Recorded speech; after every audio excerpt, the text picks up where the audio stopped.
Janob Rasul bundan bir 4 kun oldin to'yxonadagi operatorlar bo'yicha ozgina o'zi fikrini bildirib o'tdi, lekin bu narsalar ijtimoiy tarmoqlarda ko'plagan tanqidlarga sabab bo'ldi, ko'plagan muhokamalarga sabab bo'ldi ijtimoiy tarmoqlarda va buning isbotini topdi desak ham bo'ladi.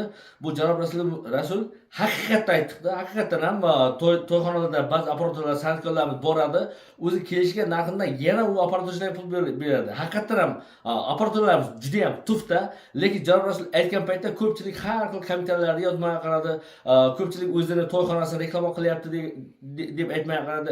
Yo'q azizlar, bu bizni berunimizning qadr qimmatini, obro'ni saqlash maqsadida bu narsalarni aytib chiqdi, lekin ko'pchilik odamlar noto'g'ri talqin qildi. Beruniliklar ko'rsin bu videoni. Bilanoladigan to'yxona aparatura kirgizmaymiz deb. Ichida turgan aparatura musor, men bilaman. Musor aparatura. U bilan qo'shiq aytib qo'ymaydi. Lekin bugun aparaturachi borsa, ko'chadan kirgizmaydi. Ey maqara, kimsizlar ko'chadan kirgizmay? Arenda pulingni xalq berib o'tiribdi senga.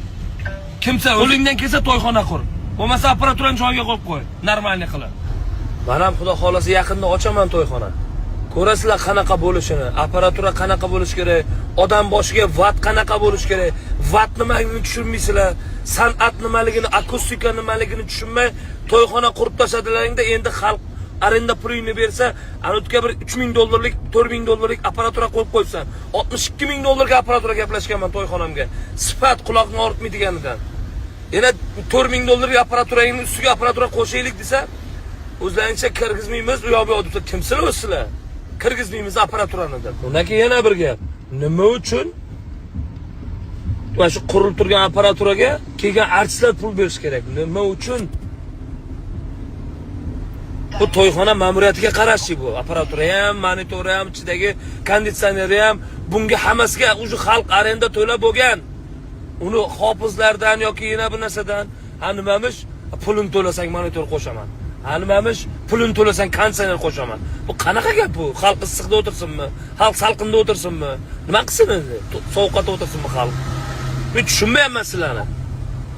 Bu nagli yeyishmi bu? Nima bu? Mana xudo xolasa to'yxonani ochaman tez ora. Ko'rasizlar. To'la degan narsa yo'q. Aparaturaga pul to'la, monitorni o'chirib qo'y.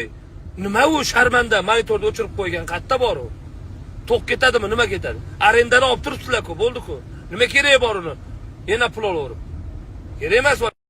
Endi mana o'zlaringiz guvoh bo'lasizlar, mana nima bo'lganini.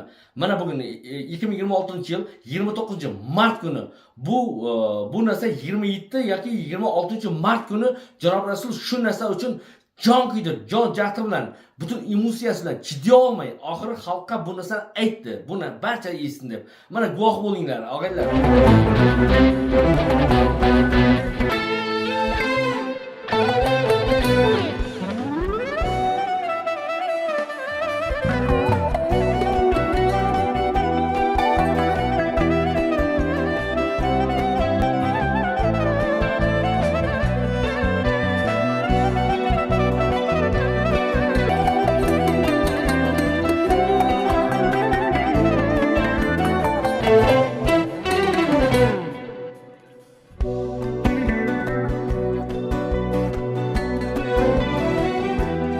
Hurmatli Azat opa, Nusaydova, lekin ming bor uzr deymiz. Xudo xolasa endiga keladigan mana Beruniga endi tashrif buyuradigan bo'lsanglar, xudo xolasa aparaturlarimizni juda ham ajoyib qilib qo'yamiz. Mikrofonlarimiz hammasi ishlab turadi, normal bo'ladi xudo xolasa.